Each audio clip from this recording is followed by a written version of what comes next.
బంగారు గుడ్డు. ఒక గ్రామంలో సోము అనే వ్యక్తి నివసిస్తూ ఉండేవాడు.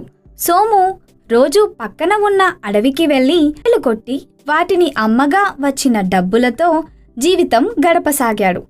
ఒకరోజు సోము అడవికి కట్టెలు కొట్టడానికి వెళ్ళాడు.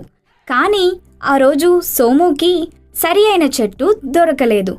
దానితో సోము బాధపడుతూ ఇంటికి బయలుదేరాడు. సోముకి దారిలో ముళ్ళ పొదలలో చిక్కుకున్న ఒక బాతు కనిపించింది. అది చూసిన సోముకి చాలా జాలి వేసింది. వెంటనే ముళ్ళ పొదల నుంచి బాతుని తీసి తనతో పాటు ఇంటికి తీసుకెళ్లాడు.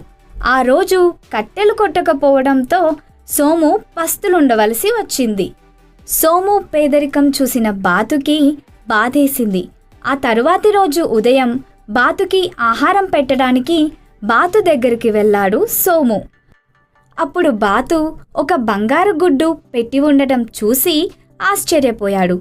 సోము ఆ గుడ్డును అమ్మి వచ్చిన డబ్బుతో సంతోషంగా గడపసాగాడు. కొన్ని రోజులకు సోము బాగా ధనవంతుడయ్యాడు.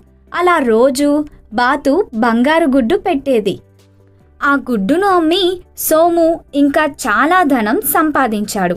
సోముకి రోజు గుడ్డు కోసం ఎదురు చూడడం నచ్చలేదు.